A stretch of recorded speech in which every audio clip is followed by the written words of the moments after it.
तो दोस्तों Udaipur files movie पे जो अभी तक रोक लगी हुई थी दोस्तों, अब उदयपुर फाइल्स मूवी अब सिनेमा घरों में रिलीज करने के लिए मंजूरी मिल गई है। फाइनली आप अपने स्क्रीन पर देख पा रहे होंगे दोस्तों कि उदयपुर फाइल्स के निर्देशक भारत श्रीनेत ने घोषणा किया कि फिल्म 8 अगस्त 2025 के सिनेमा घरों में रिलीज होगा। राजस्थान के उदयपुर 2022 में हुई दर्जी कन्हैयालाल की हत्या पर आधारित यह फिल्म विवादों के कारण चर्चा में रहा है। तो कन्हैयालाल की हत्या पे जो मूवी बनाई गई है दरअसल वह 8 अगस्त को रिलीज होने वाली है सिनेमा घरों में। कि दोस्तों इस पे सुप्रीम कोर्ट ने भी सुनवाई किया है। सुप्रीम कोर्ट ने शुक्रवार को दर्जी कन्हैयालाल की हत्या पे आधारित हिंदी फिल्म उदयपुर फाइल से संबंधित याचिकाओं को गुण दोष की जांच करने से किया इनकार दिया। शीर्ष अदालत दिल्ली हाई कोर्ट से निर्देश किया 28 जुलाई दुनिया भर के सिनेमा घरों में इस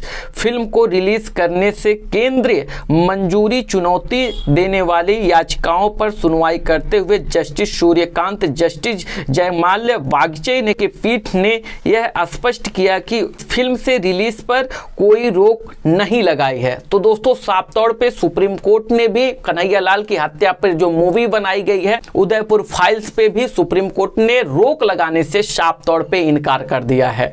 अब यह मूवी 8 अगस्त 2025 को सिनेमा घरों में साफ तौर पे रिलीज होने वाली है। कथावाचक अनिरुद्धाचार्य का कुछ ऐसा विवादित स्टेटमेंट है जिसके कारण अनिरुद्धाचार्य पर एफआईआर भी दर्ज कर लिया गया है। अनिरुद्धाचार्य जो कथावाचक हैं दरअसल भारत की कुछ महिलाएं, कुछ बेटियों को लेकर उन्होंने गलत शब्दों का प्रयोग किया। उसके बाद से जब यह वीडियो वायरल हुए कथावाचक अनिरुद्धाचार्य पे एफआईआर भी दर्ज करवा लिया गया है। कथावाचक अनिरुद्धाचार्य ने जो स्टेटमेंट दिया था बाद में उस पर उन्होंने वीडियो बनाकर सफाई भी दिया है। फिलहाल दोस्तों जो विवादित स्टेटमेंट है पहले आप उसको सुनिए। लाते हैं 25 साल की, अब 25 साल की लड़की 4 जगह वो मुंह मार चुकी होती है, सब नहीं पर बहुत। और वो 25 साल की जब तक आती है तो पूरी जवान होके आती है। जब जवान होके आएगी तो स्वाभाविक है कि वो अपनी जवानी कहीं ना कहीं तो वो उसकी जवानी फिसल जाएगी या जाएगी। जैसे कि अभी एक लड़के के संग हनीमून मनाने गई परंतु वो किसी और के साथ वो रह चुकी थी, उसके साथ चक्कर था। वो ड्रमवाला केस अभी पुराना हुआ नहीं ज्यादा। विवादित स्टेटमेंट देने के बाद कथावाचक अनिरुद्धाचार्य ने माफी भी मांगी और उन्होंने कहा जो हमारा वीडियो है दरअसल उसे तोड़ मरोड़ कर लोगों तक पहुंचाया गया है। कथावाचक अनिरुद्धाचार्य का उस वीडियो को आप देखिए जिसमें वह अपनी गलतियों को एक्सेप्ट करते हुए माफी मांग रहे हैं। राधे राधे, जय गौरी गोपाल। आप लोगों के द्वारा हमें सूचना मिली कि हमारी कुछ बहनें नाराज हैं इस बात के लिए क्योंकि उन लोगों ने आधी एक वीडियो सुनी जिस वीडियो में कहा गया कि आजकल 25 साल की लड़की, देखो बात क्या कही जाती है कि कुछ लड़कियां कैसी होती हैं, कुछ लड़कियां ऐसी होती हैं जो लिव इन में रह करके 4 जगह मुंह मार करके और वो किसी के भी घर की बहू बन के जाएंगी। तो आप ही बताइए क्या वो रिश्ते को निभा पाएंगी? इसलिए लड़की हो या लड़का दोनों को पहले तो चरित्रवान होना चाहिए। और ये बात कुछ लड़कियों के लिए है, कुछ लोगों के लिए है। क्या बात कही गई कि कुछ लड़कियां, कुछ लोग ऐसे हैं जैसे कि अभी एक राजा रघुवंशी को उसकी पत्नी ने मार दिया और वो 25 साल की ही थी। जिस लड़की ने अपने पति राजा को मारा वो 25 साल की है और उसने किसी पराये पुरुष के कारण अपने पति को मार दिया।